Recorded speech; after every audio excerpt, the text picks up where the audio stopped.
What's up, everybody? Welcome to the House of Mario, the South Australian Nintendo podcast that is backed by 120 Power Star rating. I'm your host, Drew Agnew, and the doors to episode 158 are open. This week on the show, we're talking about that Mario Direct, which dropped on us sort of out of nowhere, but really, we've been waiting for it all year. We knew it was coming. And to talk all about that is my best mate, Bryce DeWitt. Oh, it's me. Hello. Hello, Bryce. Yes, you're a victim of, podcast intro screw-ups. Yes. But no one will ever know. Until now. Third time's the charm, as they say. Yeah.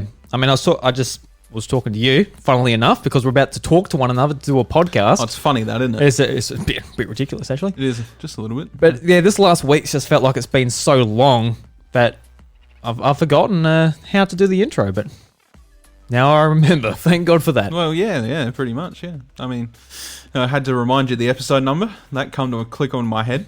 And, you had to double check on me because you don't trust me. I don't know. You gotta figure these things out. Figure them out, yeah. Okay. You gotta figure out whether he's telling the truth or not. There's game of truth or dare here. Yeah. Beautiful. So we got a lot to get into this week, Bryce. But before we get into that, I just want to catch up with you a bit. How you been going? Yeah, much like you, last couple of weeks, I suppose, we've been a bit busy. Being, birthdays and extra work shifts and stuff to sort of add up on top of that, I guess. Yeah. Yeah, and you've gone back into shearing season? Yeah. She's fun. Oh, yeah, I can imagine. Yeah, very fun. Very fun. Very fun. But I got to say, like, this direct that happened on Thursday for us, it was just one of those things that just, like, lit me up. Really exciting stuff. It raised me up. Yeah. So I can play some classics. So I guess let's just jump straight into it, I guess, because it's on the tip of our tongue. I've been wanting to talk about it with you all week, but it's sort of been like, we'll save it for Monday. It's going to be a huge point of discussion of this episode. So by the time we actually get into it, in our usual, like, we bullshit for 15 minutes, we'll probably be hitting over the 2-hour mark. So yeah. Yes. So we'll start off with the very first thing, Bryce. So Super Mario 3D All-Stars is a real thing. We've been talking about it for the last 5 months with rumours and all that, and it's finally happened. So I guess just off the bat, is this live up to sort of what you wanted it to be, or are you a little bit disappointed, or are you just fine with it? No, I think it just sort of... I don't think there's really anything wrong with it for anyone, really. Like, I mean, we were expecting something Mario this year in general, whether the rumours were correct or not. Yeah. From that one leaky man. But, I guess all I was really expecting was, if the leaks were true, were for probably 3D World. Mm-hmm. I guess. I wasn't entirely sold on the idea of what is technically All-Stars 2, or 3 if you count All-Stars Plus World as its own entity, I suppose. And yeah, I mean, what do you do, mate? What do you do? You sit there, you think about it, you're like, how do we celebrate Mario's anniversary? It's like, probably just put out a bunch of Mario things. And it's like, oh, yeah. Nintendo's like, let's sell some shit. There's a couple of surprises there, right? And which, I mean, we're about to talk about, but at the same time, I don't think any of them really particularly over-interest me. All right. Yeah. Mainly because they are sort of just like that gimmicky, give us your money type of thing, and that includes the heftiest priced one, which we'll get into. But yeah, so, I mean, it was fine, and I'm likely picking up a few things out of it, but see how the rest goes. Yeah. So, like, personally, I'm really excited about a lot of these, and even the ones that don't excite me that much, they still manage to get my money out of it, because I'm just a big sucker for Nintendo stuff, and they struck me at the right time. I just got my paycheck in, feeling a bit sore. I'm like, oh bugger, I want to cheer myself up and buy some things. Yeah. So they got me a lot. Maybe one of the best mental states they could have got me. And I'm like, oh fuck it, I'm just gonna pre-order some of this stuff. Like, I know what you were alluding to before, but with the announcement of Mario Kart Live Home Circuit, I'm like, oh, bugger it, I'll get one. I'll get one. And then I see Luke, who's in our Discord, he posted what he bought. He pre-ordered everything, including like the Mario and Luigi Mario Karts. Yeah, I'm like, he's a bit keen getting both. And I'm sitting there on Amazon. I'm like, oh, fuck it. so I've ended up with 2 remote control go-karts. I'm like, I didn't expect to be buying this today. No, but here we are, almost $300 deep. It's like, oh, all right. Just for that, yeah.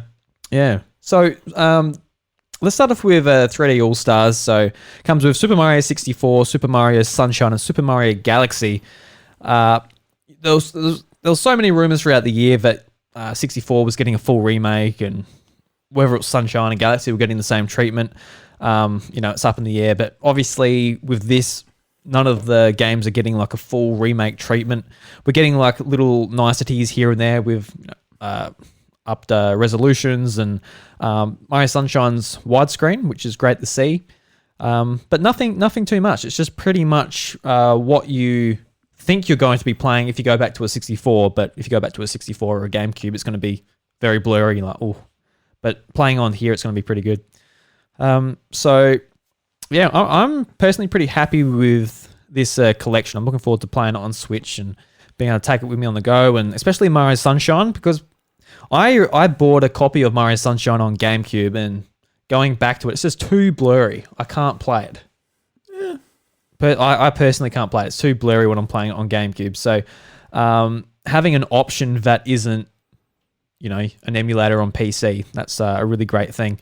So I'm looking forward to getting into that and just playing through even Mario Galaxy. I'm really looking forward to going back to that and playing it with a Pro controller or just switching portable mode instead of having to go back to a Wii and use the Wiimote and everything. It's going to be great too. But what do you think of the 3 games included, and what's improved with them, I guess? Well, I mean, the improvements don't go much above sort of just more resolution fitting and, maybe some clearer textures and, what have you. And I think that's personally fine because it's supposed to be, a re-release, essentially. And I mean, we were talking about this earlier, how All-Stars was pretty much that as well. It was like Mario from then to Mario till now. And that's sort of how this collection has sort of presented itself. There are a lot of people on the internet that are like comparing it to VV's friggin' Crash and Spyro remakes and, Final Fantasy VII remake, and comparing it to how that goes into it and whatever. And like, I put up a post today that was basically like, people have forgotten that a remake, a remaster, and a re-release are all 3 completely different things. Yeah. And whether you believe like these options aren't that interchangeable and that selling this for 80, yeah, it's full price game. Like, you're selling it for 80. It's like, I suppose if you want to look at it in hindsight, Crash and Spyro, absolutely, they went and got remakes, so they all sort of sit on the same standard. They're all PS1 games, so really, what's the issue there? I think if you're going to go back and remake them, I don't think anybody would have been happy with those 3 PS1 games just being put in a collection and put back on. But with Sunshine and Galaxy, I feel like with just those little touches, those games visually hold up pretty well today. Like, they don't need any extra treatment. I personally don't find any problem with the blurriness or whatever with Sunshine, but to see that fixed, I'm sure I'm going to appreciate everything about it. And Galaxy in itself has just always been a pretty beautiful game, even though, the Wii's resolution was kind of arse. And it was us, yeah. That's the thing you've got to sort of account for, is they are upscaling these and making sure that they still look really nice. And Galaxy in general, I think, is a game that still holds up today very, very, very well. Yeah, definitely. So it's really not that much of an issue for me. I think this collection is a neat little collection with just the little minor upgrades that it needed to sort of stand stand on its own 2 feet and not be sort of just as lazy as here's some ROMs, and sort of still get the original experiences out of them that they had intended, which is good, and that's perfect, and I think that's all it really needs to be. Yeah. I guess like just straight from Nintendo, the 3 dot points that they're trying to market with the new and improved upgrades is that there's Joy-Con controls for stuff in Mario Galaxy, so that just kind of replaces the Wiimote. Obviously the HD graphics and resolution, and another one as well, which we haven't touched on, is the soundtracks for each game. So you can go into the game's menu and go through the soundtrack, and all 3 of these games just have such a unique and wonderful soundtrack, especially Mario Galaxy. Mario Galaxy is one of the best. It's probably got my favorite soundtrack in all of video games. Like, I love it. And it's got one of the soundtracks where I've actually, like, in high school, I had it on my iPod, and I just had it like down low when I'm just doing studying or something like that. Have Mario Galaxy just in the back of my head type of thing. So looking forward to playing it. Like, it's with Smash Bros. I don't use the music feature a whole lot, but it's nice that it's there. One thing I would like to say is I would have liked to see like a bit more sort of like concept art and stuff like that. Stuff what we see in like the Mega Man collections, where you can go into it, see the concept art, and even have like a bit more of a behind the scenes of maybe development of these games and just history on them, other than the soundtrack. That's personally what I would have liked to see on top of the soundtrack stuff. But yeah, that's just me anyway.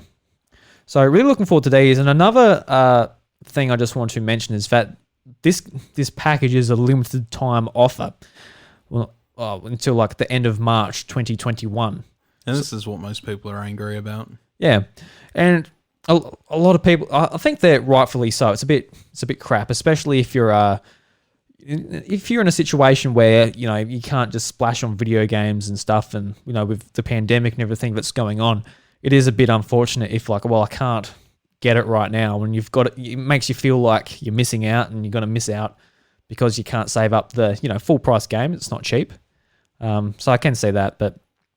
Personally, for me, it's kind of like with Nintendo games being $80, it doesn't bother me because it makes me feel better about buying them when they come out, because I know they won't go down in price, and I know that's exactly what they want. Yeah. So more people buy it to start off with, because people know that it won't go down $20 in a month. So I'm falling right into that trap. Don't get me wrong, I'm aware, but yeah, I think that is a bit crap, because. Even from Nintendo's point of view, having this collection just out there for the rest of the Switch's life, it's just a great reason to pick up a Switch. Yeah, it's a good money printer. Yeah. And unlike the 25th celebration where they re-released Mario All-Stars on the Wii, this has also got a digital version. So there isn't any particular reason. It's just to make it feel like limited edition, scarce, go and get it while you can. And, just sort of give collectors and scalpers reasons to, do their thing. It is an issue in the context that, like, when I picked up my Xbox One, for example, I picked it up on a tax time. I'm just like, all right, need to finish off my current gen collection. Pick up an Xbox One, and the 2 things I got with it were Master Chief Collection and Rare Replay, which are both like pretty hefty collections of games. And when you look at that package, you're like, oh, I'll have plenty to play on my Xbox. Yeah. And I think this is sort of the similar sort of thinking here, that it could have just been that as well. In saying that, like, it is a lot of people seem to think it alludes to, maybe the original Mario 64 will be coming on Virtual Console or NSO, and I don't think it's that at all. Yeah. I think it is funny because, like, it seems like a bit weird to be like, if these games just disappear, it's such a waste on Nintendo's behalf that these just won't be used again, that they won't be sold again. But I think back to the 3DS Ambassador program where we got given so many NES games and also Game Boy Advance games. And it's like, oh, Game Boy Advance games must be coming in, say, a year's time when they feel like it's time to start rolling these out for a paid price. And like, it was proven that they were on the system, that they were working, that there's emulation working on the 3DS, but for the next, I don't know, was it 7 years? Never saw Game Boy Advance games to this day on that console. Yeah. So this very well could be maybe the only time we can get these 3 games on Switch. That's right. Yeah. Which is even worse. the thing is like, The way I see it is more or less a marketing ploy. When this came up, it was sort of like, when we were discussing about it, it's just like, that could be the Christmas game. You were like, I'm adamant this is the Christmas game. Little did we know it would drop in a direct, and we'd find out that it's actually in 2 weeks' time. We're like, shit. Cool. Yep. All right. Cool. I mean, I'm keen for that, but at the same time, anyway, the way I see it is, it's going to be a bit of part of like a marketing ploy, and what's going to happen is that you're going to have 6 months to pick it up, and if you don't have a Switch at the moment, like, you can just go and buy it, right? Like, in preparation for you having a Switch. Yes, that's a bit shitty and it's not great, but with Christmas coming up as well, that also leaves some more room for maybe gifts or whatever. And sort of you'll get it eventually. And if you pick up your physical copy now, you definitely have it ready for when you get the console. But that's exactly what it's sort of alluding to, is that the new consoles are coming out at the end of the year. People pick up the Mario Collection now, and 6 months' time it goes away, right? It's running out enough time for the new consoles to circle around. Hits March, Christmas is gone, Switches have sold because people really want that Mario Collection. And then you compare that with a Christmas game that's hopefully going to get everyone excited. And, at this point, we know that Zelda's not happening until next year. I'm pretty adamant about that. Unless they just pull that out of their ass. So it's coming November. It's like, oh, sweet. Well, the other thing I'm about to check when I get a minute and you're talking is the exact release date of Zelda 1. Yeah. Because that will give us a pretty rough idea of when to expect Zelda 35th anniversary. Yeah. 35th anniversary direct. Did I say 20? Whatever. Yeah. Sorry. Yeah. 35th anniversary direct or whatever. And, that's why I'll be checking it, because I'm like, yeah, that'd be the time when we get either a full release date or it'll be released on then, or what have you. They're going to line that up now.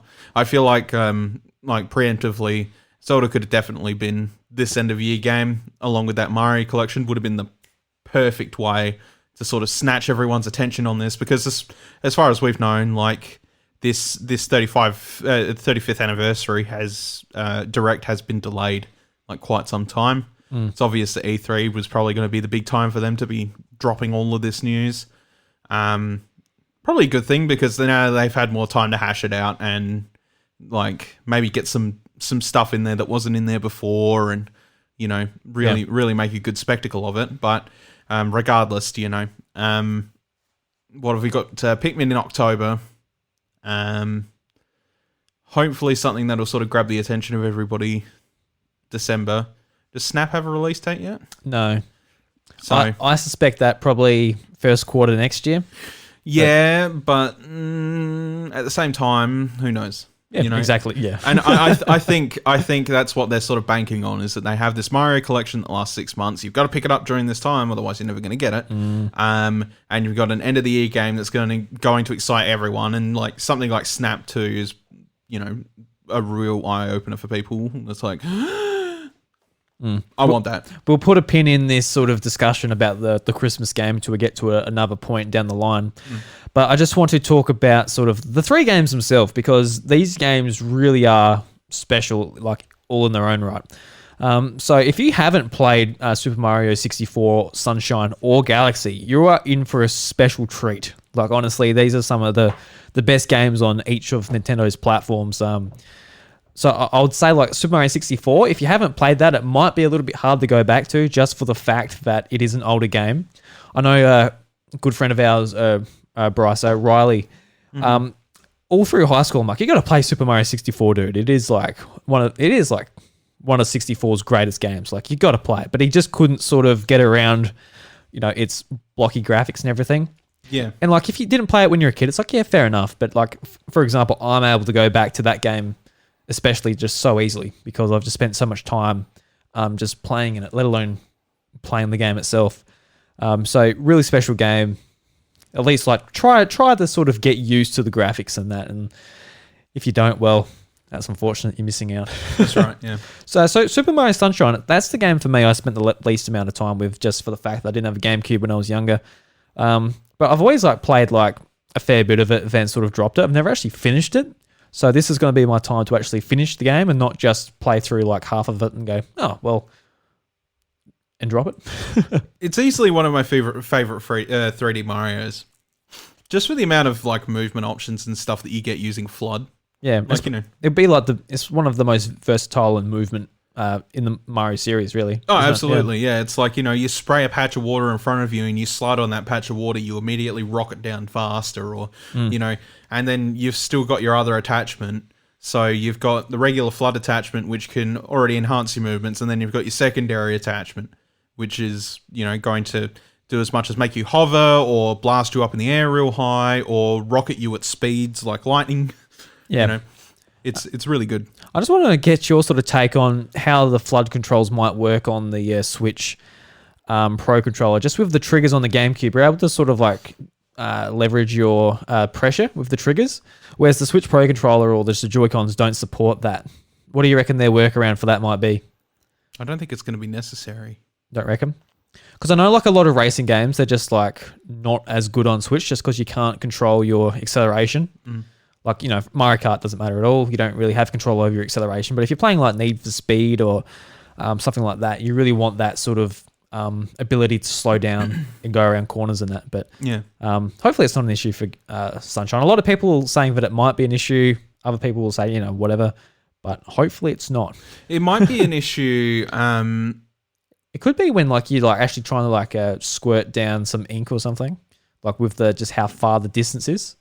Yeah, but most people that play Sunshine and play it optimally know that the most effective way to get anything that's involving ink or say the manta ray on, I can't remember the exact name, something resort.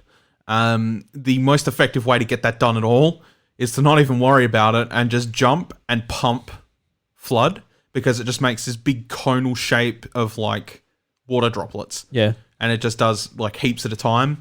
You use a shit ton of water, sure, but that's the most effective way to do it because you're pretty much guaranteed to not miss. So doing the small shots and stuff like that, I don't think it really matters. And anything that requires pressure, that, I guess getting stuff stuck in the Flood, for example, I guess is one of the mechanics of the game, whether it be enemies or fruit or whatever, and you're trying to make it go pew.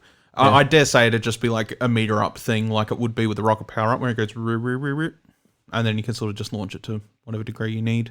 Okay. I don't think it'd be a problem at all, honestly. Yeah. Well, that's good. That's what I want to hear, but it won't be an issue. No. And Super Mario Galaxy, the last one, and Super Mario Galaxy, I've always described it as probably the most perfect a game can be in my eyes. Personally, I just think it's just a tremendous game, just from its music to its art style to its level design. Really is an amazing game. And Bryce, I know back in the day you 100%ed it both as Mario and Luigi. Yep. You've played this game to death. Are you keen to jump back into it in 2020? I probably will. Yeah. Yeah. I honestly think this game will be made easier without all the motion control bullshit. So I don't think half the shit that was as tedious as hell, whether it be Comet Stars or whatever, will be incredibly irritating. To go through that game for 100% completion and get back to the Mushroom Kingdom world, that requires 240 stars. That's a lot of stars. A lot of stars. And I'll tell you now, if there's one thing that fucking annoyed me more than anything, is fucking whacking the Wii remote every time I want to do anything. And yeah, it gets tiresome. You just get sick of it, and you're collecting star bits. Yeah, because that was apart from in 2010 when you're pretty much into your Xbox stuff then, but that's when Mario Galaxy 2 came out, and you played so much Mario Galaxy 1. I did not have the patience to go back to a Mario Galaxy 2. And you know what, that's fair enough. When you said you know what, I've played a lot of Galaxy 1, I'm like, yes, you did. You did very well in the first one. Fair enough. But I guess talking about Mario Galaxy 2, this is pretty much the only 3D Mario game that's not included in this All-Stars package. because technically with a 3D Land, 3D World, they're not counted as the 3D iterations of Mario. It's basically these three games plus the second Mario Galaxy, and it is really a shame that the second one's not included. The second one is personally like my personal favorite out of the two, and just for the fact that it would have been great to have that on Switch as well.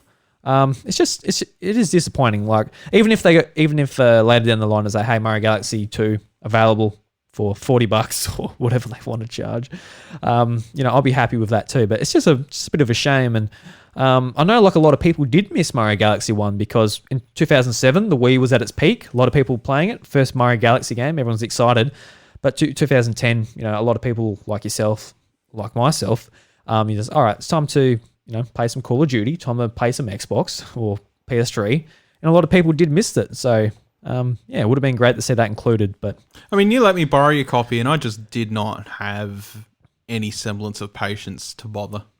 Like I got a few stars into the first world. I'm like, I just feel like I'm playing the same game, and I've done it far too much.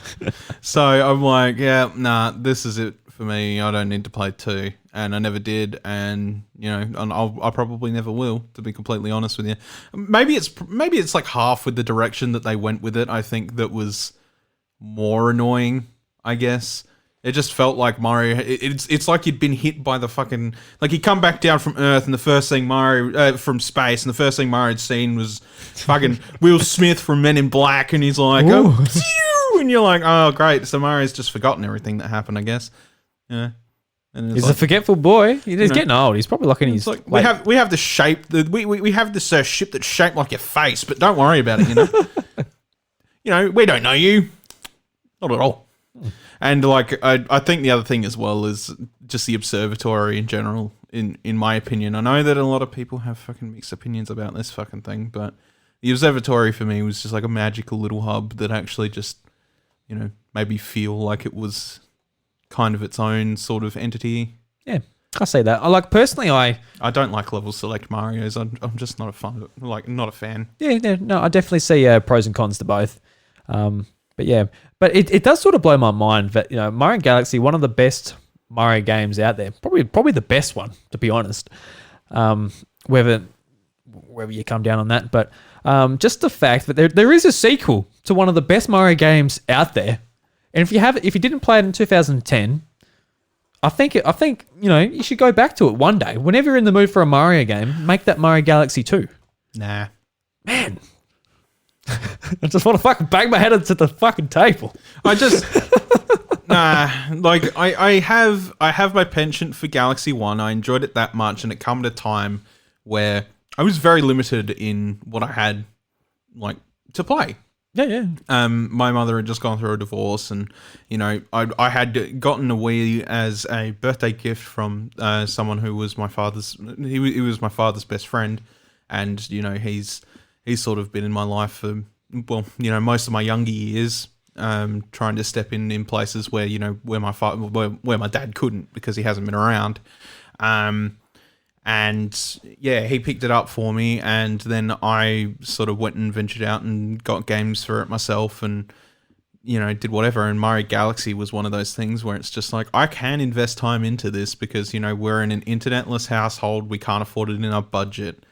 The only thing I had before this was a Nintendo 64, and I've played that to death. You had the GameCube. I had the GameCube, but I had nothing for it. No, I did not have the GameCube before my Wii, I don't think. Did I? I'm not sure.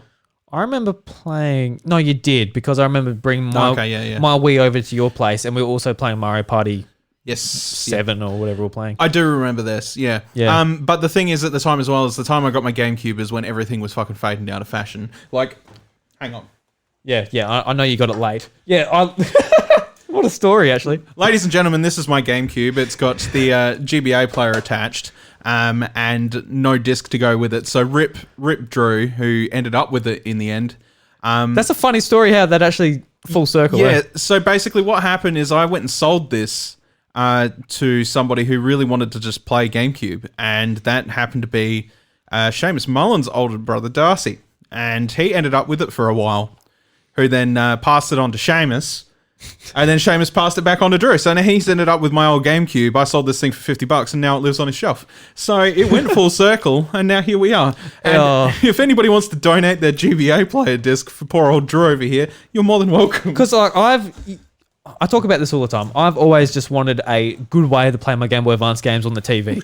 And I just get given this GameCube with a Game Boy player. I'm like, oh my God, yes. Then like, it doesn't have the disc. I'm like, oh, Bryce, do you have the disc somewhere? He's like, well, fuck, it's been like 10 years, man. I've got no idea where it is. I'm like, fuck. That's right, yeah. And it would have got lost in like all the moving we did and all that. And they're so expensive because everyone seems to lose the disc.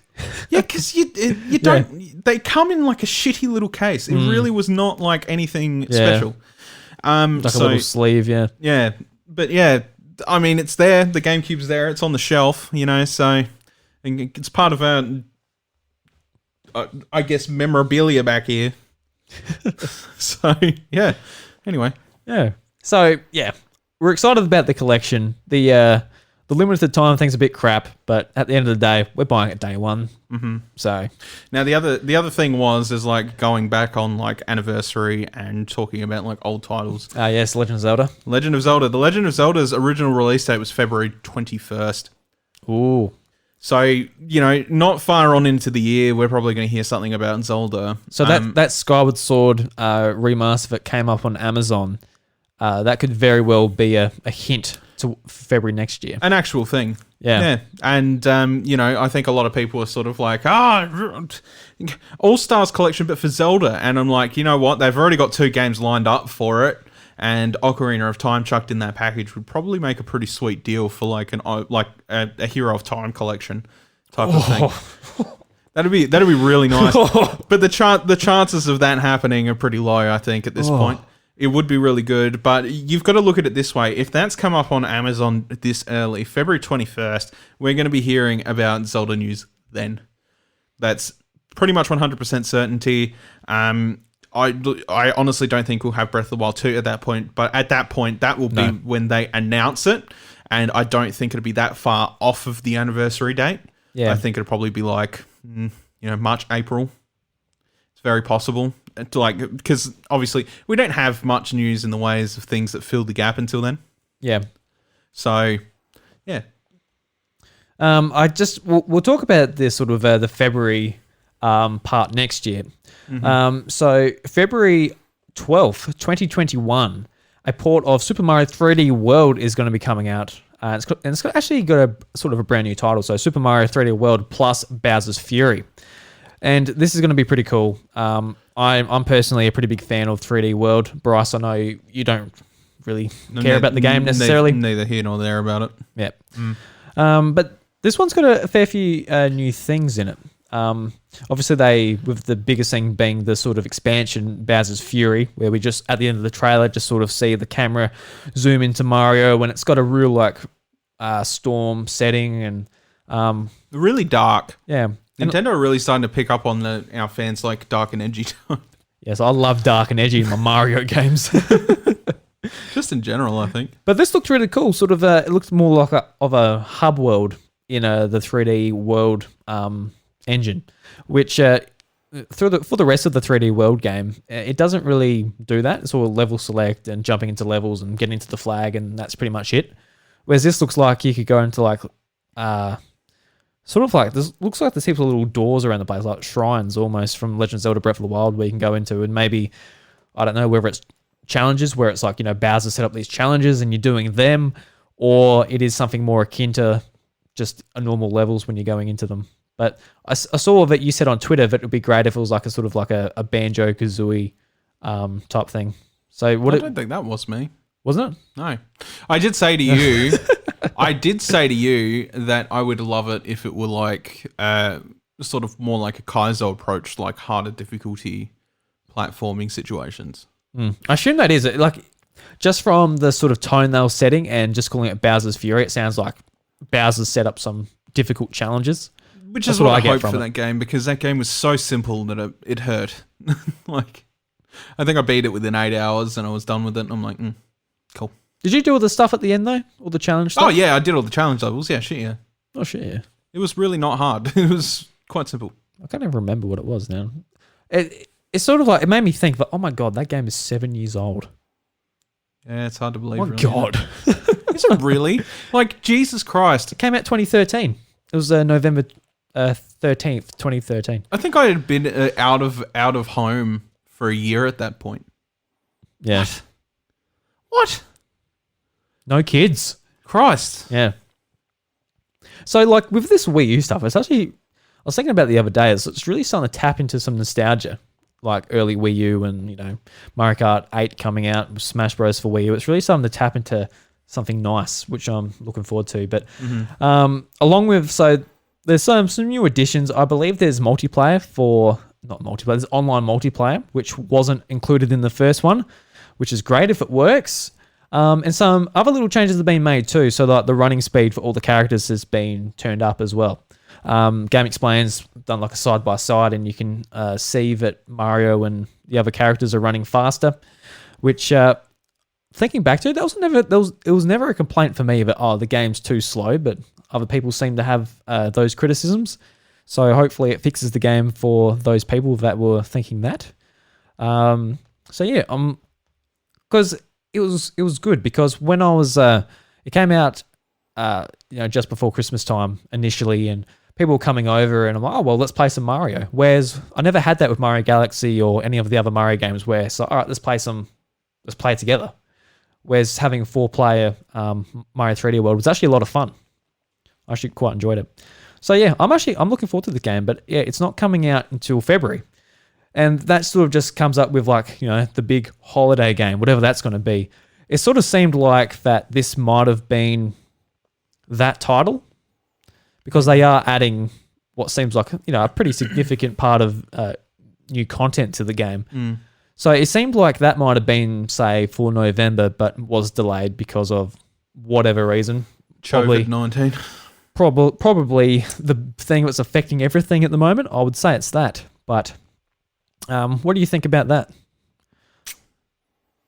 Don't know. Yes. Don't know, really. Yeah, I think they've kind of had something, sitting there waiting for that release title for a while, of like Christmas game. But I think the way that they've formulated it now is everything's sort of ending. Like, we haven't even talked about Mario 35 yet, which, Mario 35, to put it bluntly, because I don't think it really needs much explanation, but as the title suggests, it's like Tetris 99, it's Battle Royale but Mario, and it's with 35 players.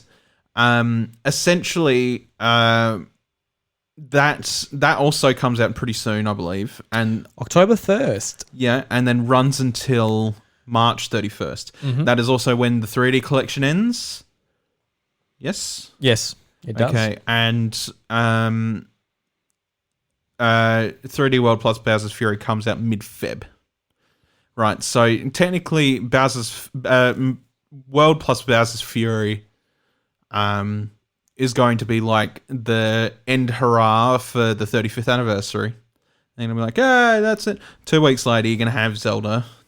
And then to the end of March, just for clarity's sake, they're going to keep the Mario games around a little bit longer, just so they can give off that last hurrah on the Mario anniversary, start the Zelda anniversary. Whoever's missed out on the limited time releases like All-Stars 3D and playing Mario 35, they'll give that time to soak out, and then they'll start Zelda Celebration after that. So, yeah, basically a month between a Zelda Direct, get to the end of that month, Mario stuff ends, Zelda stuff begins. Does that make sense? It does make sense. So do you reckon Zelda stuff for April? Yeah. Yeah? Yeah. Cool. Like, cool. I think they're not going to be able to really shell out something super fast for Zelda. We might get something on the Virtual Console or whatever, provided there is anything left to put on there. I'm not sure if all the NES and SNES titles are already on there. Yeah, I mean... Zelda 1, Zelda 2, and A Link to the Past. I think that's it. Yeah, pretty much is for the Zelda side of things, yeah. Yeah, so there's not going to really be anything on the same level as like, here's All-Stars on the, Virtual Console or whatever. That's obviously not going to be there, so maybe it is just going to be a case of like, It's Zelda's anniversary. Say happy birthday. Okay, now you won't see anything until April. Yeah. Yeah. Just with the Mario 35, I can see myself playing this like a fair bit. It looks like a lot of fun. Just like with the whole idea of jumping on enemies, killing them, and similar to getting Tetris in Tetris 99, you send those enemies to the other 34 players. Seems pretty fun. I'm actually pretty keen for this, and it is a bit of a shame that this isn't a thing that's just going to be sticking around. Because it would have been great just for the online service. You're paying your $20 or $30 for us a year, just to have 2 options to play when it comes to this sort of formula. I just don't think that they think it'll survive long. And I think where they're actually pulling that data from is probably more or less what happened, and the reason this was taken down was obviously because of this. But Mario 100. Yeah. So that was a thing on the internet for a while, and you could play that and stuff like that. But, after the first week, it stagnated like really quickly and didn't see much service. I think the reason it is purely this way is because they're like, we've seen the data obviously already, and we've seen like how much attention it keeps, and it doesn't seem to keep people's attention for very long. So it'll be a waste of services if we keep it online after a certain amount of time. I don't think it's particularly that. I think it's just for the same reason all this stuff's limited, just to make it feel special. And which is a Japan thing. Like, as many people have noted, this is exactly what Japan does with things like this. They make them limited run. It's a very Nintendo thing to do, just to make you feel like, I got to spend my money. Yeah, that's right. Yeah. So moving on. So this is something that when it really sunk in, it actually started to really excite me. And as I said, I've spent a fair bit of money on it already. So Mario Kart Live Home Circuit. You can turn your home into a racetrack. And, we saw the trailer. I was like, is this a new Mario Kart? But it sort of comes up on the Switch with a, real life setting and the Mario from a third person perspective. And I'm like, what the hell is this? Then like the go-kart just rushes past and I'm like, right. And I watched it in the morning. I'm like, yeah, fair enough. Seems pretty cool. And like, the more I thought about it that day, I'm like, I could have a lot of fun with that. Because if anyone can sell me fucking toys, it's Nintendo. I'm 26 years old and I'm still like, fuck it, I'll get that toy. I don't have any kids. I don't have an excuse. Hurry up and have a kid so I can just buy all the shit, all the Hot Wheels and that I played with when I was a kid. Because when I was a kid, I used to like have my Thomas the Tank Engine set, my Hot Wheels, and I used to make little cities and stuff. And like just the idea of having this when I was a kid would have blown my mind. Of course, it would have blown my mind because mum and dad's like, where the hell did you get that technology? I'm like, I don't know. When you got that AR camera on your Mario Kart.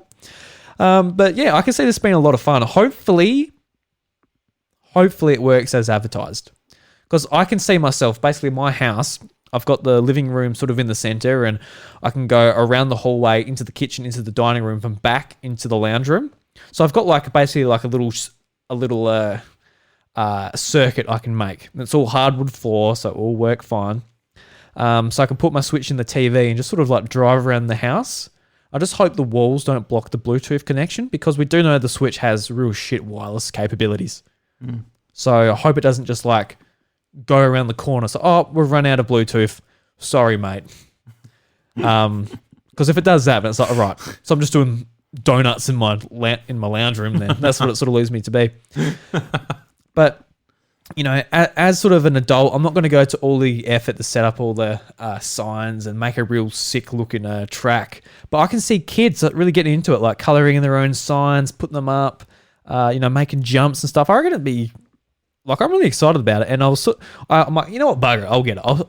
On Amazon, it was $133. So it was $17 cheaper than it was at EB Games. Yes, I'm doing it. You got me at the time where I'm feeling a bit sore. My paychecks come in. Let's go. Let's just put $130 onto this remote control car. This fucking thing. Because if you're a male, you're an adult. Go. Remote control cars are always fun.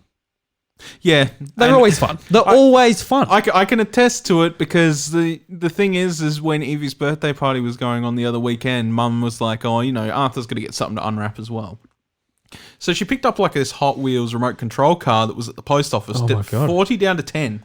Ooh. And it was like just like a monster truck control car. I think I was sitting there for an hour just buzzing around with that fucking thing. Yeah. And I was like, oh yeah, that's cool. But me looking at this, I'm just like, oh boy, I see so many problems. It is 150 odd bucks. I'm Yeah, like, 150 retail in Australia. So, yeah, and you know, I'm like, yeah. and I'm like, no, I'm not sure I need it, especially when I live in a house that's mostly carpeted. Yeah. I was thinking And- about your place. It would be like lose a bit of traction to going around the carpet and stuff. Yeah, Yeah. I feel like this is a very niche product that is, very much like in the same vein as Labo. Yes. Of where you're going to find a little enjoyment out of it for about a week, and then you're going to be like, I really can't be buggered setting all this shit up again. Yeah, well, that's the thing. I'll have a lot more fun with this when I will Labo. I won't just set up... Because you don't have to build it. Yeah, exactly. I like that. But still, you are just looking at it from the perspective of like, there is still work to be done in order to get it to work. Like, for example, when you want to make a track, you have to actually run the track first before you can start a race. Yeah, and that's not a big deal, I don't think. Yeah, but then you've got stagnancy. You've only got so much things in a house that you can make a track around. Yeah, right? of course. Like, I'll do like my one circuit. I'm like, oh, I'm getting a bit bored of this.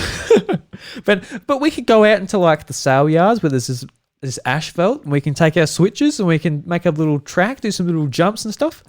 Yeah, next thing you know, like the tires are ruined from all the gravel and Yeah, it'll wear down the the tires. like anything. asphalt and like Yeah. and that's the problem, is that these things, as nice as they are and as cool as the concept is, like, they are toys, and toys historically, especially these days, like, again, you were talking about the Thomas the Tank Engine, a lot of that stuff was like die cast and things that were built to last. I've still got a basket filled with them. So do I. Mine Yeah. are all wrapped up at my parents' place still. Yeah, I've got them in the shed at home. They're just like a huge cane basket filled with die-cast Thomas shit and, what have you. But, like, this stuff is, like, all plastic. And the moment you sort of hit a rough and tumble with it, I can see parts breaking on them. I can, and I think, like, a lot of the money, when you come down to it, if you want to put Nintendo's software price at $80 on the game and then $70 on the cart, and considering that cart has an AR camera in it, plus Bluetooth, how much sturdiness is actually put into the toy itself? Don't know. Well, I'll be able to report on it once it comes out. Oh, by all means, like, it'll be interesting. But just like from my perspective, I'm like, I don't think that's a good investment when I've got two kids. That's a great investment, Bryce. I've got two children. They'll love it. Yeah, I'm sure they would, but they would also break it very fast, and that's $150 down the drain if they do. That's the risk you got to play, my friend. So just going into I'll like stick with the Hot Wheels, all right? yeah, they're a bit cheaper. $10. Yeah, definitely. I could just make my own track without the Switch. Yeah, and like I said earlier, like I pre-ordered the Mario bundle. I'm like, yeah, bugger, I'll get the Mario bundle. Then on Twitter, see that Luke's pretty much pre-ordered everything in this direct, including the Mario and Luigi bundles. And I'm like, oh, he's a bit keen. What's he doing? That's a bit much money. Bloody hell, Luke, yeah. Spending a bit of money there, but I'm like, Yeah, what if I get the Luigi too? Yeah. you're a hypocrite. Why am I a hypocrite? You're a hypocrite because you're like, oh, Luke, Yeah, that's a lot of money, Luke. Luke, that's a bit of money. So what if I got the Luigi one as well? And Bryce would come over and we can play two-player. Because that's the thing. Like, if I spend $130, I'm racing around by myself. Like, it's going to get a bit boring. But if I get some other child who can play with me, whether it's you, whether it's Chantel's not enough of a child. She's a mature woman. She might. Yeah. Anyway, so in the box, you get one of the carts. You get 4 gates. You get 2 arrow markers, and you get a USB charging cable. And basically, what's the bit of the rundown here? So, you can basically play in Grand Prix Cups, and you're racing against the Koopalings. That's why in all the screenshots you don't see any other characters, you just see the Koopalings. It seems like apart from playing together or just like versing them in the Grand Prix Cups, there's nothing else to it. It would be good to see like maybe some missions or something like that, akin to Mario Kart DS, where you have like some things to do. But who knows? I'm not expecting the world from this game. I'm just, gonna have a bit of fun with it. Ladies and gentlemen, if you thought Mario Maker was the pinnacle of make it the fuck yourself content, well, I bring you Mario Kart Live. It's literally make it your fucking self. Like, down to a T. You go into your living room, you lay down some gates, you fucking have a good time. All right? Yep. Yeah, don't have to 3D model much. You just... But another interesting thing too is that it's developed by VLAN Studios. So VLAN Studios, it's one of their first games they've made, and it's obviously one of their first partnership with Nintendo. And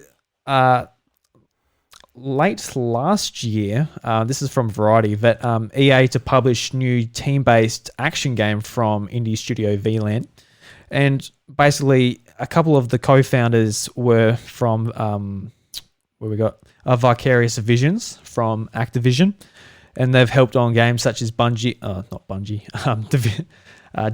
2, Crash Bandicoot, Insane Trilogy, and other various games. So they've had their sort of hand in the, I guess, toys to life or whatever that genre is for a bit, just with Activision, with Skylanders and that. So, cool to see. And they're out on their own now. And they've got a job with Nintendo. That's good. That is good. Just good for them. I like how Vicarious Visions is sort of coming back again. Yeah. Like this week, they also handled the Tony Hawk's 1+2 remaster, which is honestly a contender for Game of the Year for me. I've had so much fun. And just to see them sort of come back when they did Crash, they did Spiral as well, didn't they? No, Toys for Bob did them. Oh, Toys for Bob did Spiral? Okay, Yep. so Crash, and then on to Tony Hawk's. They did stellar jobs on them. I'm like, going back, Vicarious Visions was something, you looked back at and it was like Guitar Hero. Yeah. And stuff like that. And they were a great Activision studio. They were. They were an amazing Activision studio, and it's taken a while for them to sort of re-grasp, and sort of come back to the place they're at now. But then a lot of developers coming out of Vicarious are like, doing really awesome things. Yeah, I've heard great things about that remaster. Oh, it's so good. Yeah, I would like to go play it and sort of relive some of those. You can borrow my copy when I'm done. I'm pretty much dead on done. Well, that sounds good. Oh, really? Yeah. I've got some goals left to do. I've unlocked every park. I've gotten one secret character. I need to finish the challenges for the other secret character. But then past that, it's just doing challenges and running online for high scores.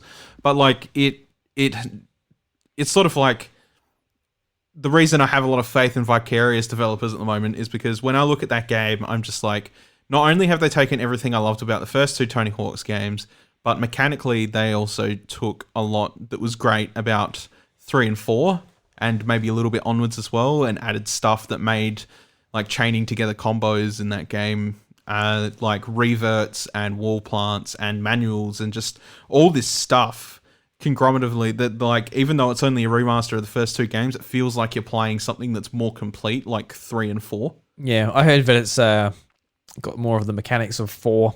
Yes. Sort of built on it from there. Sounds good. Except for the way that 4 runs their missions. 4's a bit strange in how it runs its missions. But it definitely has been fun, and I'm currently going through every park at the moment trying to get the platinum score on every park, and I jump right back into it, and I'm like, damn, I spent 5 years of my life playing pretty much nothing but Tony Hawk every day. Whether it was anywhere from the first one or all the way up until Thug 2. And just they've encapsulated everything I love about Tony Hawk. And just every time I hear about Vicarious Visions this week, I'm like, fuck me, they were good developers. And it's taken them a while to come back, but God, they've come back strong. Yeah. So it's good to hear that even with the Toys to Life stuff, they've still managed to sort of, keep an empire going in the background, even if I'm not too interested in it, whether it be Skylanders or what have you. I'm a little disappointed they haven't been asked to work on a Guitar Hero 3 remaster. That would be absolutely sick.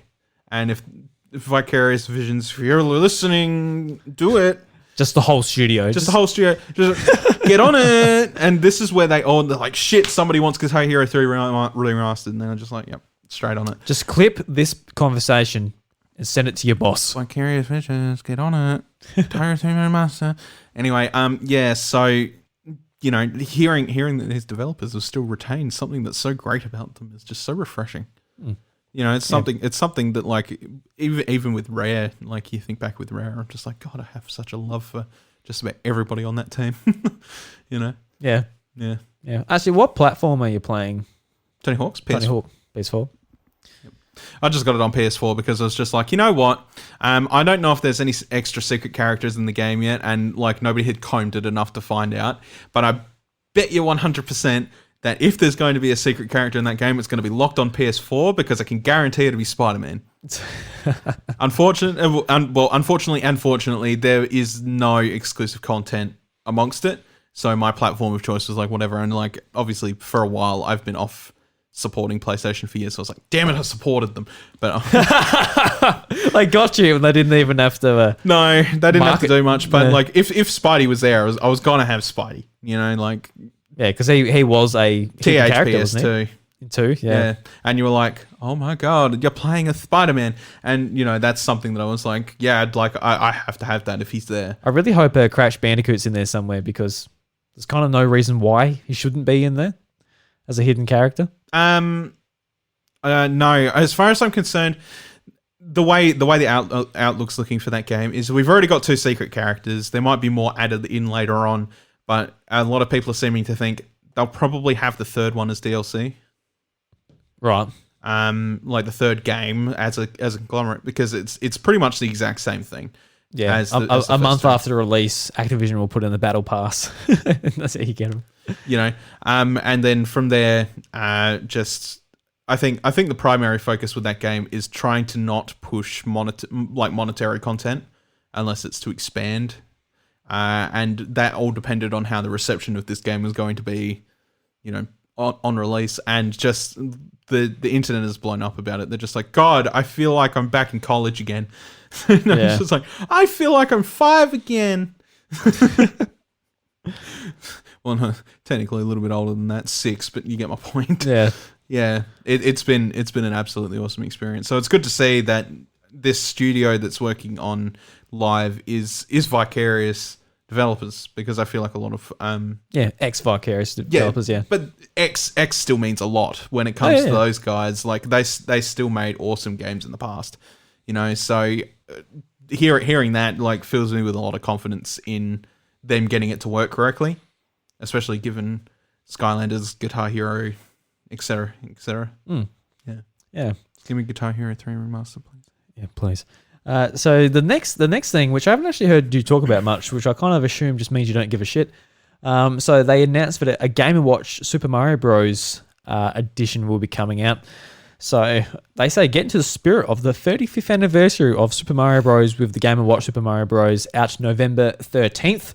And this special system includes Super Mario Bros. So you can play that. You can play Super Mario Bros. The Lost Levels. You can play a modified version of Ball, which basically just swaps Game & Watch's head with a Mario head, and it's also a digital clock. So that's pretty cool. Just excited. I went and pre-ordered one. I went to EB Games like lunchtime. Already sold out. Wasn't on the website. Couldn't find it. Went to Amazon. Put everything into my list, and I went to go to checkout, and it sold out just as I was about to check it out. I'm like, oh no! So then I jumped to JB Hi-Fi, and I got it there. And it's just one of those at the end of the day, it's one of those Nintendo purchases where it's like, do I need this? Like, no. Do I want this? Oh, not necessarily. But it's just one of those things where their limited edition sort of marketing ploy sort of got me. It'll be a commodity in the future. I just don't think I really need that. Yeah, no, but I don't think anyone needs this. But it's just a fun little thing to have, like especially for me because I just love my Nintendo handhelds and obviously the Game & Watch and this limited edition version of Super Mario Bros. You know, it's just a fun little knick-knack to have. I like my little knick-knacks. Fair enough. Yeah. What do they say here? So in the box, it comes with the system and it comes with a USB-C cable. And the AC adapter is not included. Of course. So I never actually thought that it was going to be rechargeable too. So I know it's 2020. So you know what that means. This means though, people are going to hack the shit out of this thing. Yeah, that'd be sick. I hope they do. Oh my God, Bryce, you were right. I hope this gets blown right wide open. They'll put World on it and everything. Yeah, just put Game Boy Advance. Oh my God, Bryce, you're right. I never even thought about that. Please hack it. They're going to hack the shit out of it. Please, They're going to hack the shit out of it. Yeah. Now you're talking. Now I'm excited for it. Yeah. Yeah, I don't think they'll get all GBA games working on it because you're only going to have. Yeah, it might just work with NES games, but we'll see. We'll see. Yeah, I'm keen for that. Look, if you can get World to run on it, it will work fine with it. That's the way I got to view it. Yeah. Yeah. Yeah. So actually, yeah. Now that you put that in my head, I'm like, yes, okay. Now I'm actually pretty happy I got one. Apart from I better buy it because it's a thing. That's my justification. Beautiful. Especially from JB, where it's like, I didn't get the discount Amazon was offering, and $5 postage. So it's actually like $81 or something. It's like, yeah, it's a lot of money for whatever the hell that thing is. So yeah, let's hope you can hack it because then I'll feel justified. You'll absolutely be able to hack it. Yeah, I hope so. That'd be awesome. Given how easy the NES and SNES Mini were to hack, I don't think this is any different. I think it'd be very easy to hack. Maybe you can just like put Smash Bros on it. Just really go all out. I don't think you'll be able to go that far. Oh, put Mario Kart 8 on there. Just have a good time. Well, you're talking about emulating things today. Somebody managed to get. They said like, something that is a constant, and everybody should know this as like somebody who plays video games. If you can't get it to play Doom, then it's not worth having. Right. Yeah. Okay. Okay, but that extends to the point where people have done crazy things in trying to get Doom. Works on calculators. It works on calculators. Somebody got did manage to find a way to play Doom on one today, but somebody managed to get a video of Doom running on a pregnancy test. How? On a digital pregnancy test. Wow. How crazy is that shit? That's funny. Could you imagine if you might be a bit of a techie woman? You're like, hey, sweetheart, I've got something I want to tell you, and you show him the pregnancy test, and the man's like, oh my god, it's Doom. Yes, that's right, honey. I'm giving birth to the devil. Doomslayer's right in my canals right now, fighting off demons. the next week they got like YouTube browser working. Oh, look, I'm watching the House of Mario on here. This is nice. Oh, beautiful. And just to finish up the direct, so there's lots of in-game events going on. So to start off with, there's the Splatfest happening early next year, where you can choose either Mushroom or Power Star. So Bryce, do you feel like you're going to be what side are you going to be choosing? Power Star, probably. Yeah. And like just with the designs, like they made t-shirt designs, which you can get through My Nintendo. The Power Star one looks awesome. It does. It's not even the Power Star. The Power Star is what you collect in Super Mario 64. It's like the Invincibility star, Technically still a Power Star, yeah. In its own right. Yeah, I guess. But, I've got to get my terminology right. I've got to, podcast with the House of Mario. There's going to be someone out there, Jamie Penning in the Discord, say, hey, boys, it's actually not a Power Star. Like, fuck, I'm sorry. Damn it.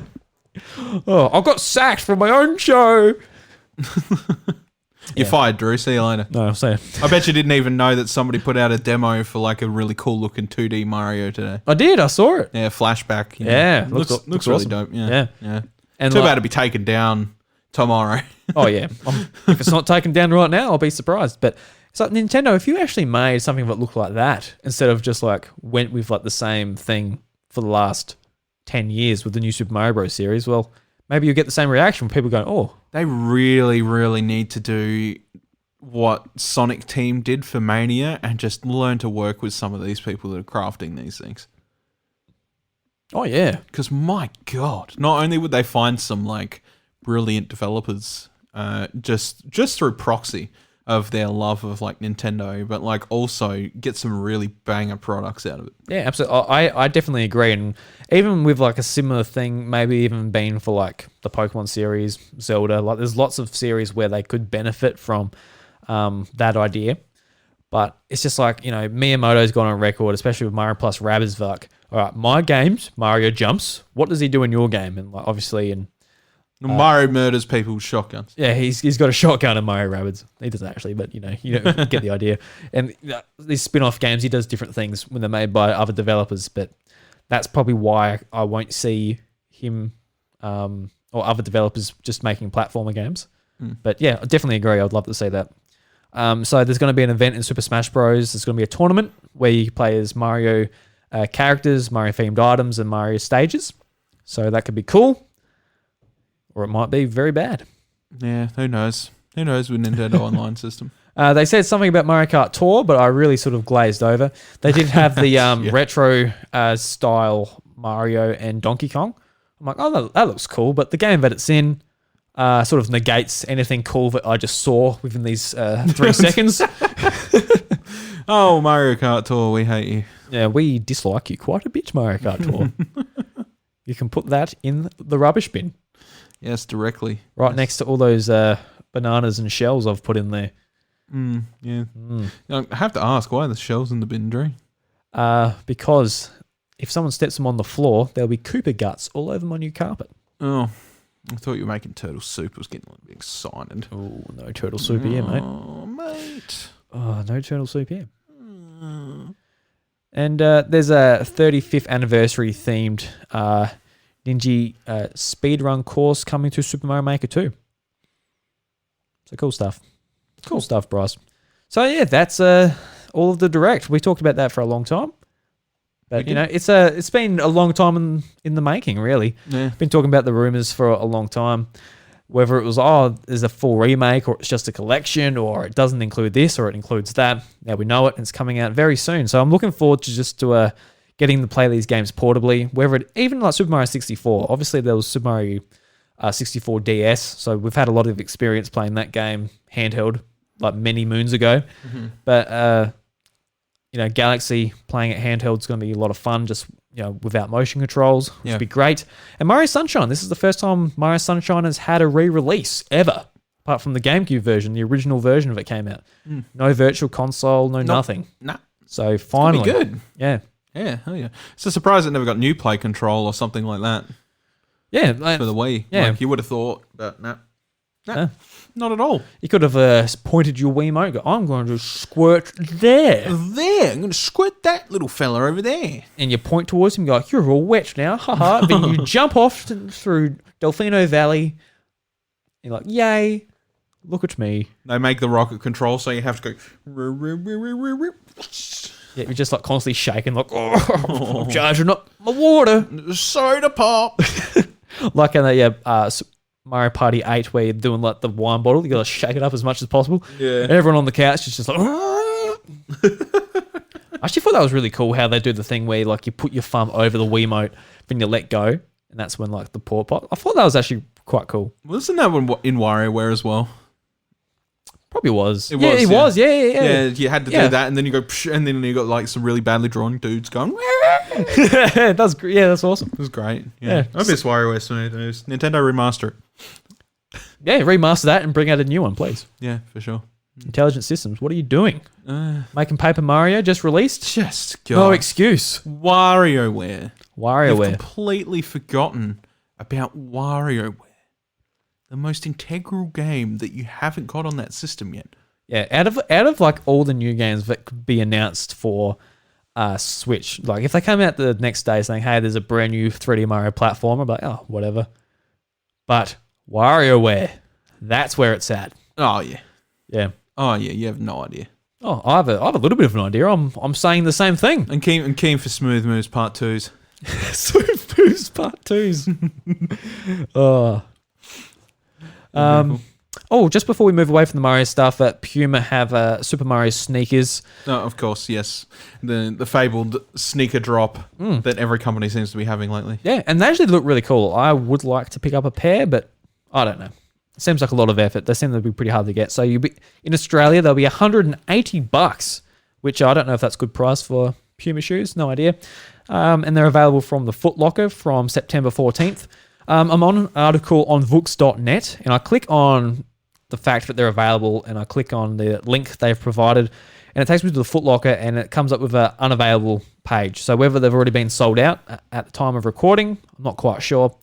But they did an unboxing of them on Nintendo's official page with the Nintendo Minute sort of segment they do there, and just everything from the packaging, and that looks really cool. Like it kind of looks like the shoebox kind of looks like a Nintendo 64 box with like Mario screenshots from various games all over it in black and white, and Just the presentation is really, really good on it. So I guess that's cool.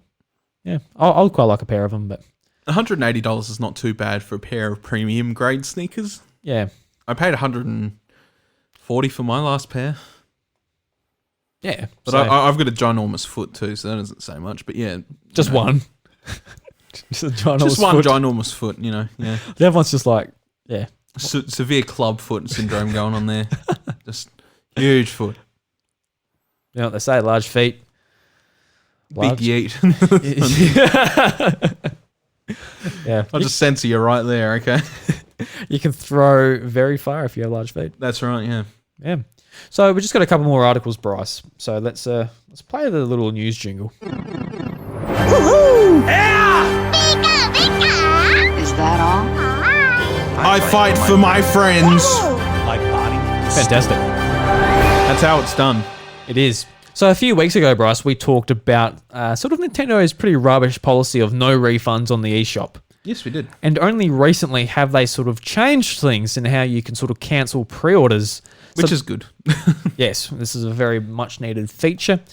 So this is from Vooks.net, and the article is called "The Nintendo Switch eShop now allows pre-orders to be cancelled up to 7 days before release."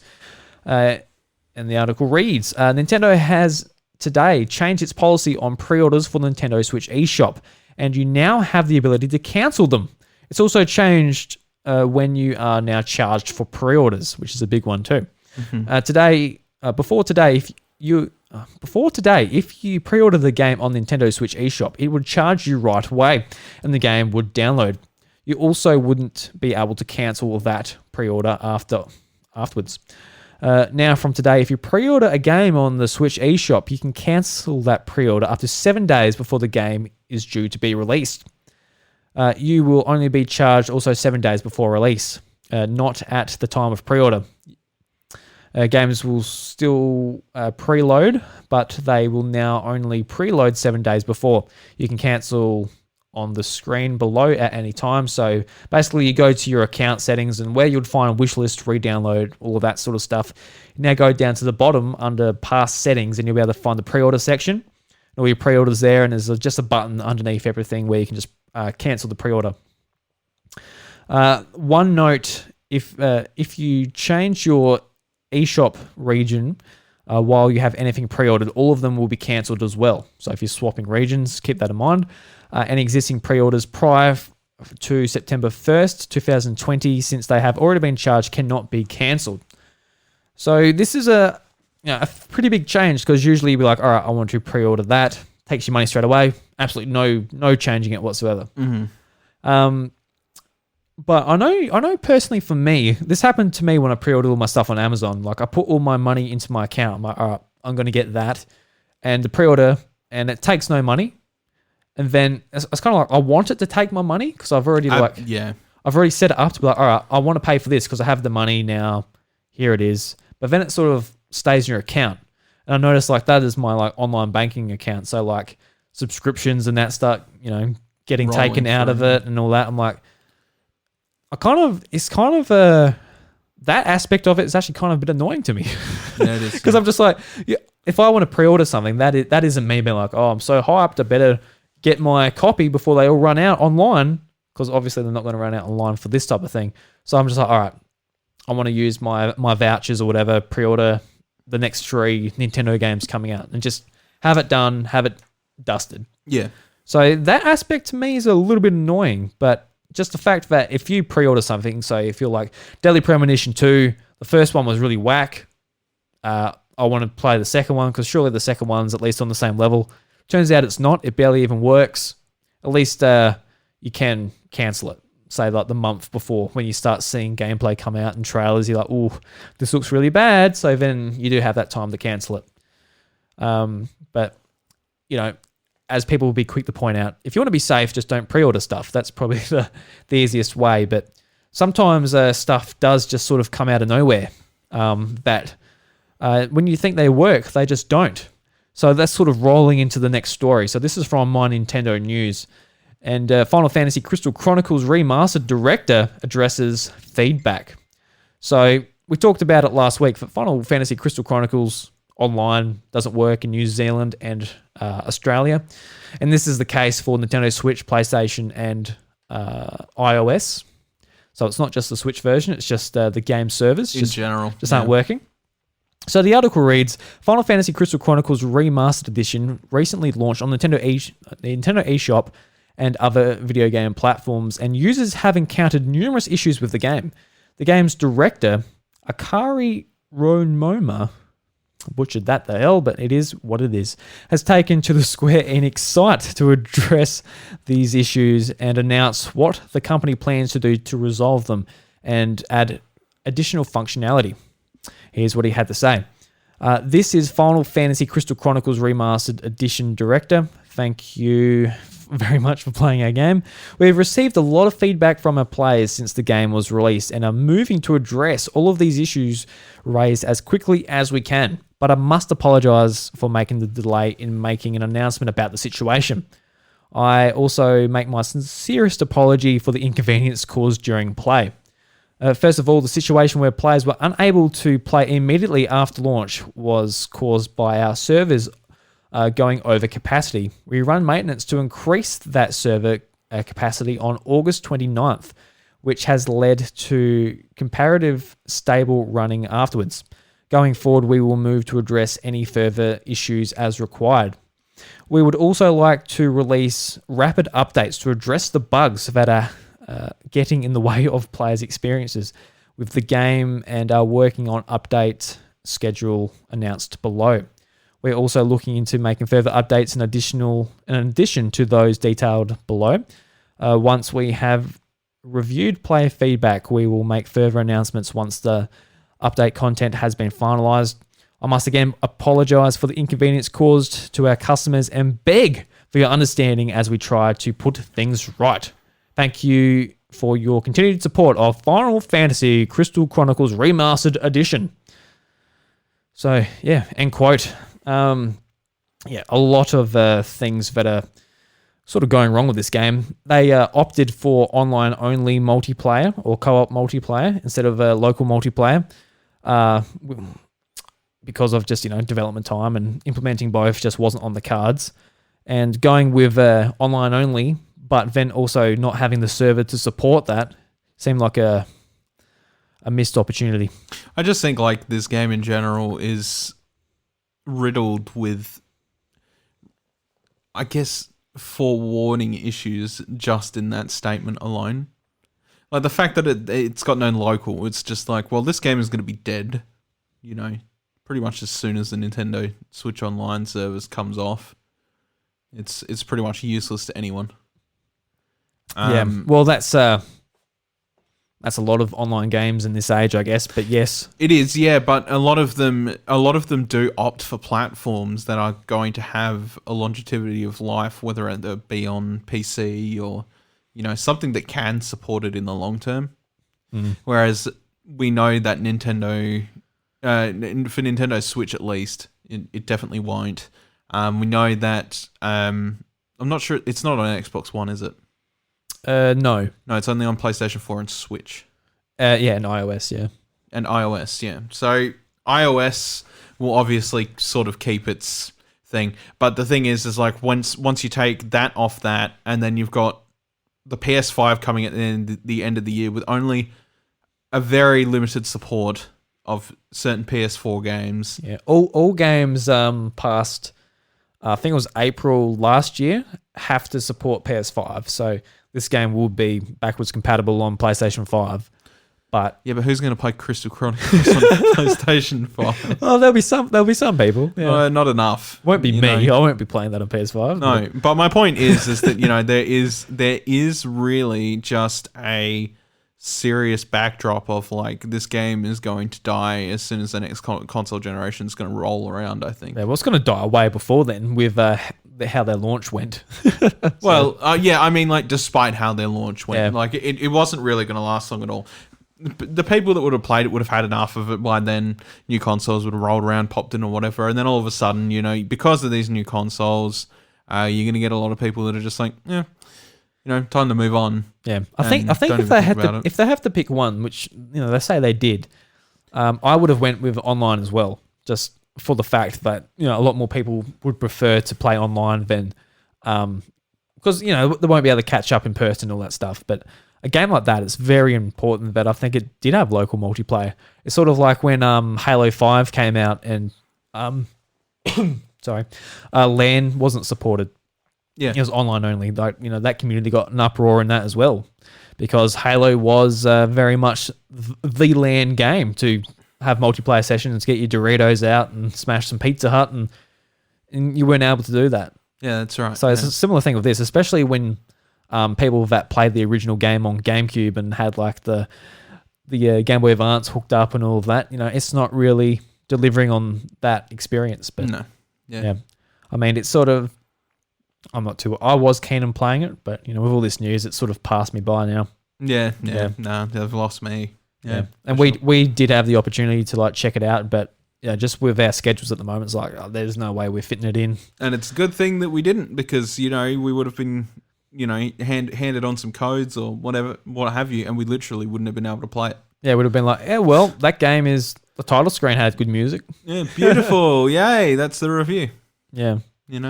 So this is just a little tidbit on top of that from Vooks.net. So this is an article just saying how to request a refund for Final Fantasy Crystal Chronicles Remastered. So it goes into detail on... Sorry, I got to have a glass of water. Oh my gosh. He's that sick, ladies and gentlemen. Oh, man. Oh, I'm good to go, bros. You sure? Yeah. Keep my water there, though. All right, you do that. So it goes into detail on the PlayStation 4 and iOS stores, but for this, we'll just be talking about Nintendo Switch. So Nintendo Australia's customer service team is currently operating on a limited capacity, so phone calls, unfortunately, are off the table when requesting a refund for Crystal Chronicles Remastered. That said, you're still able to submit a support request through the company's official website. So this is a quote from Nintendo Australia's website.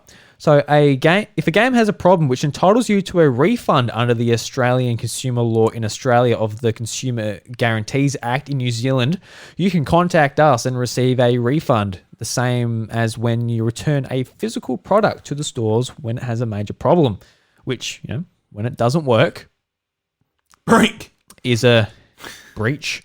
To submit a request, click the Contact Us in the on the website.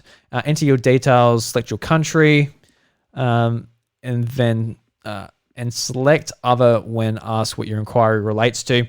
Type refund request for Final Fantasy Crystal Chronicles Remastered as we have, and then use the text box below to explain your issue. So it doesn't work. Game literally does not work. Yeah. Give them a quick overview of the issue and submit the form. So just a pretty simple little submitting a form if you want a refund for Crystal Chronicles because you pre-ordered it, couldn't cancel it, doesn't work, and you want your money back. Don't know how much it costs. Is it $80?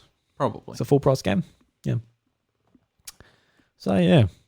Bit of a shame because that was like, I know a lot of people were looking forward to it. It's sort of like one of those GameCube games people have a lot of great memories with. And it's one of those things that people hype, like they really, really hyped it.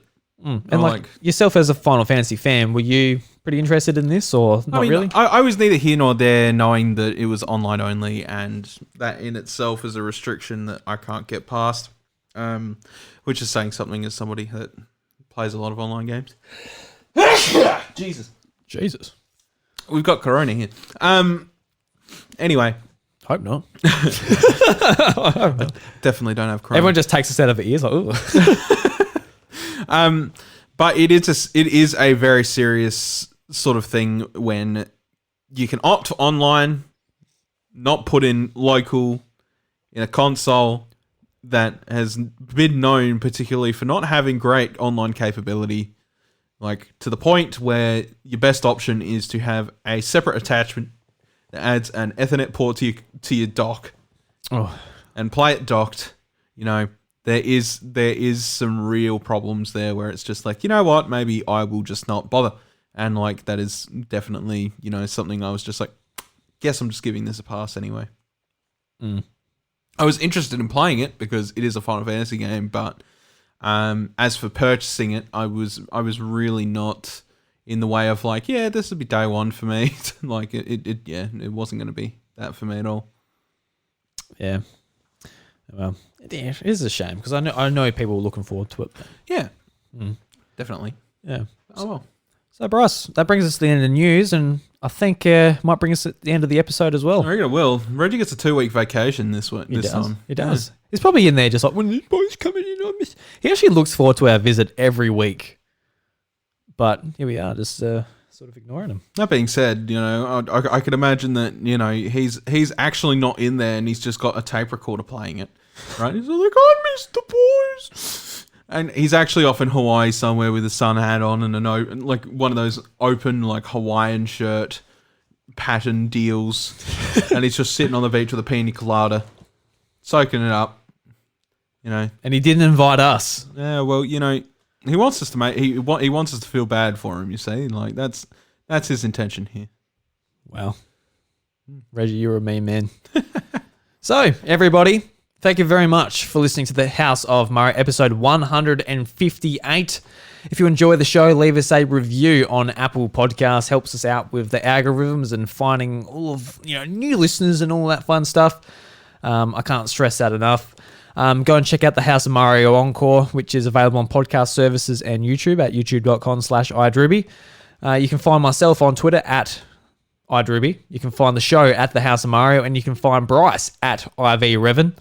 And if you'd like to join our Discord community, there is an invite in the show notes below, or to the side or up, depending on what app you use or where you are. Yeah, wherever you are. Wherever you are.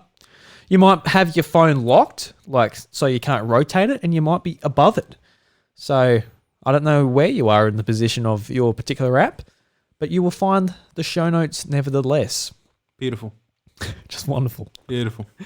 This week's Nintendo Jukebox is by the Kevin Bennett, and we've had the Kevin Bennett featured on this show before. Really great rapper who does video game raps.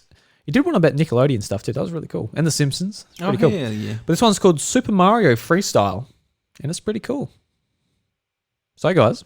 It's a very dope song. Oh, it's such a dope song. So guys, until next week, the House of Mario, well, the doors to the House of Mario are closed. Catch you later. Bye.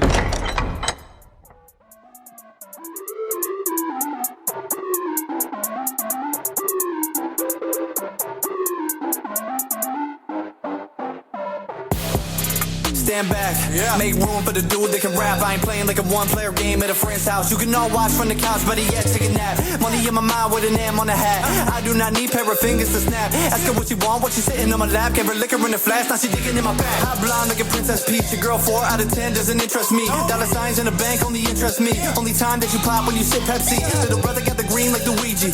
Take an L to the head, get in bed, watch a YouTube freebie. Bag of gummy bears at my side, they remind me of soft rappers. So by the handful I'm feasting. Jump man, jump man, jump man, jump man. You could call me jump man.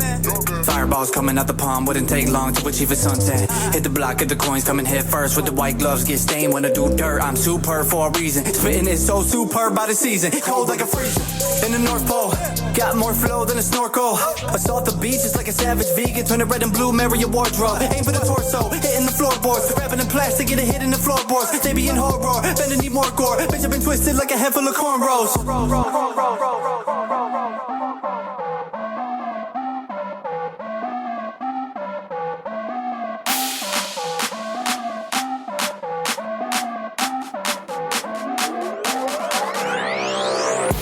I'm a plumber pro, got a plunger for shitty rappers that happen to get the toilet clogged. Story time, y'all make believe, and I reign supreme in a pair of overalls. Overall, I'm worth mansion homes, designer clothes, and those sports cars. Killing spree, I make so many hits, you would think that the boy just joined the mob. Going off in a session, but any money you step into, Kevin, you gonna regret it. We'll finish you like the end of a movie and take the credit. I'm independent forever, the rhetoric is impeccable. Puny rappers are edible, musically I'm a cannibal. Killing kids, I'm a killer, I got to finish, no kettlebell. You want the heat with the devil, you can enter hell. Better come with protection, they talking Cooper shells.